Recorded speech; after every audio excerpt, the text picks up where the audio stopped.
Hello student, welcome to Swati's classes. आज हम देखेंगे 5th स्टैंडर्ड का मराठी लेसन नंबर 17 आमची सहल। तो देखिए आपको पिक्चर भी दिया है यहाँ पे कि जो बच्चे हैं स्कूल के वो सहल का मीनिंग क्या होता है। जैसे कि हम लोग पिकनिक या फिर ट्रिप पे जाते हैं स्कूल के, तो उसी तरीके से आपको यहाँ पे दिया हुआ है, पिक्चर से भी आपको समझ में आ जाएगा। तो लेसन को हम स्टार्ट करेंगे, लेकिन उससे पहले अगर आपने चैनल को सब्सक्राइब नहीं किया होगा तो सब्सक्राइब ज़रूर कीजिए। आपको इस चैनल पे 5th स्टैंडर्ड के सारे सब्जेक्ट मीन्स मराठी हो, इंग्लिश हो, हिंदी, EVS 1, EVS 2, मैथ, सारे सब्जेक्ट एक ही जगह पे मिल जाएंगे। अगर आप चैनल पे जाते हो तो वहाँ पे आपको प्लेलिस्ट मिलेगा जहाँ पे हर सब्जेक्ट वाइज आपको वीडियो जो है एक ही जगह पे मिल जाएंगे। तो अभी हम लेसन को स्टार्ट करते हैं। आमची सहल गावाच्या आमराईमध्ये गेली होती। अभी आमराई का मीनिंग क्या होता है। आमराई मीन्स जहाँ पे आम के पेड़ ज़्यादा होते हैं तो उसे आमराई कहा जाता है। सहलीला वर्गातील सर्व मुले मुली आल्या होत्या। बाईंनी सगळ्यांना जेवणाचे डबे व पाण्याच्या बाटल्या आणायला सांगितले होते। चित्रकलेचे साहित्यही बरोबर घ्यायला सांगितले होते। तो उनकी जो सहल मीन्स जो उनकी पिकनिक या ट्रिप जो गई थी वो कहाँ पे थी, आमराई, जहाँ पे आम के पेड़ मीन्स अभी भी या फिर पहले के ज़माने में भी जो है गांव जो होते हैं तो वहाँ पे आमराई होती ही थी कि आम के पेड़ काफ़ी ज़्यादा होते थे, उसे आमराई कहा जाता था। तो जो स्कूल के बच्चे थे उनकी जो सहल या फिर ट्रिप जो थी वो कहाँ पे गई थी, उस आमराई में गई थी। तो सब बच्चे आए थे, मुले मुले मीन्स लड़के लड़कियाँ सब आए थे।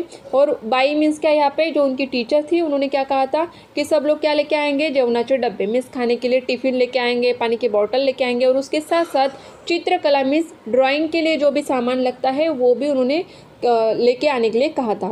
आम्ही आमराईकडे निघालो। रस्त्यावर वेगवेगळ्या आकारांची वेगवेगळ्या प्रकारची झाडे होती। तो आमराई के लिए वो जब निकले थे वहाँ से तो उन्होंने देखा कि कई सारे आकार मीन्स शेप जो होता है, शेप के साइज़ के अलग अलग वहाँ पे उन्हें वेगवेगळ्या प्रकारचे मीन्स डिफरेंट टाइप के जो पेड़ पौधे थे उन्हें दिखाई दे रहे थे। झाडांची दाट सावली रस्त्यावर पडली होती। आम्ही रमत गमत झाडांचे निरीक्षण करत चाललो होतो। रास्ताने जाताना बाईंनी विविध झाडांची माहिती सांगितली। तो जब वो लोग चल के जा रहे थे तो वहाँ पे काफ़ी सारे पेड़ थे, इसके लिए जो छाँव पड़ती है यहाँ पे रास्ते के ऊपर तो वो काफ़ी घनी थी। और सब लोग रमत गमत मीन्स मज़े से चल रहे थे, और जो सारे पेड़ पौधे उन्हें दिखाई दे रहे थे उनका निरीक्षण मीन्स ऑब्जर्वेशन भी करके हुए चल रहे थे। और उनके जो टीचर थे वो उन्हें जो भी अलग अलग पेड़ पौधे वहाँ पे थे उनके बारे में बता रहे थे कि ये कौन सा पेड़ है। आमराईमध्ये आम्ही सकाळी 11 वाजता पोहोचलो। तो वो वहाँ पे कौन से टाइम में पहुँचे थे, सुबह के 11 बजे। तेथे आंब्याची खूप झाडे होती, ती ओळीने लावलेली होती। मी बाईंना विचारले, बाई याला आमराई का म्हणायचे। बाई म्हणाल्या, राई म्हणजे दाट झाडी, जिथे आंब्याची अनेक झाडे लावून ती जोपासली जातात त्याला आमराई म्हणतात। तो देखिए आमराई जाने के बाद उन्होंने देखा कि एक ही लाइन में, ओड़ी मीन्स, ओड़ मीन्स क्या होता है, लाइन, एक ही लाइन में कई सारे पेड़ वहाँ पे लगाए हुए थे आम के। तो इसीलिए एक बच्चे ने, मी मीन्स जो भी राइटर थे या फिर जो बच्चा था वहाँ पे, उसने कहा कि बाई कि इसे हम आमराई क्यों कहेंगे। तो उनके टीचर ने बोला कि राई का मीनिंग क्या होता है, दाट झाड़ी मीन्स घने पेड़ जहाँ पे होते हैं वो जगह, और जिथे आंब्याची झाड़े होते जहाँ पे आम के पेड़ होंगे तो उसे आम राई, आम के पेड़ जहाँ पे ज़्यादा है उसे आमराई कहा जाता है। पोपट, कोकिळ, चिमण्या, कावळे, साळुंक्या असे कितीतरी पक्षी झाडांवर बसले होते। त्यांचा किलबिलाट चालला। वो जो सारे पंछी थे उनका किलबिलाट मीन्स क्या, उनकी आवाज़ वहाँ पे आ रही थी। पक्षी आनंदाने उड़त होते, आम्हीही आनंदाने बागड़त होतो। पक्षी आनंदाने उड़त होते मीन्स यहाँ से वहाँ वो उड़ रहे थे, और आम्ही आनंदाने बागड़त होतो मीन्स क्या, बच्चे भी इधर से उधर क्या हो रहे थे, घूम रहे थे, खेल रहे थे।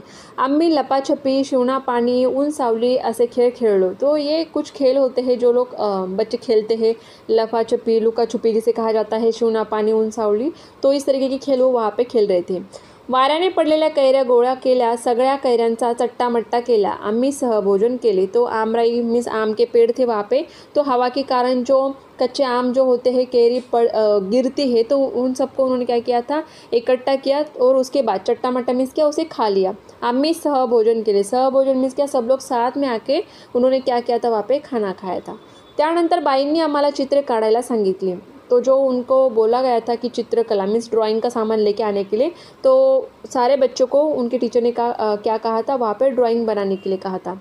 आंब्याच्या झाडावर पोपट आंबा खातो आहे असे मी चित्र काढले। कोणी कैऱ्यांनी लगडलेले झाड काढले, तर कोणी खूप पक्षी बसलेले आंब्याचे झाड़ काढले। अभी जहाँ पे वो लोग बैठे थे वहाँ पे ड्राइंग करना था, तो आजू बाजू में उन्हें जो दिखाई दे रहा था उसका ही उन्होंने ड्राइंग बनाया था। कोणी आमराईचे चित्र काढले, तर कोणी कैऱ्या गोळा करणारी खेळणारी मुले काढली।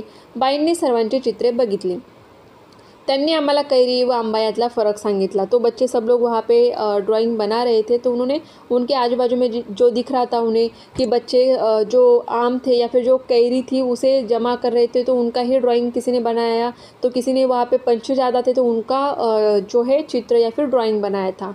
तो उस टाइम जो है उनके टीचर ने सब लोगों के ड्राइंग देखी और उसके बाद उन्हें कैरी वो आंबा मीन्स जो कच्चा आम होता है और जो पका हुआ आम होता है उसमें क्या डिफरेंस होता है, क्या फ़र्क होता है, वो उन्हें बताया।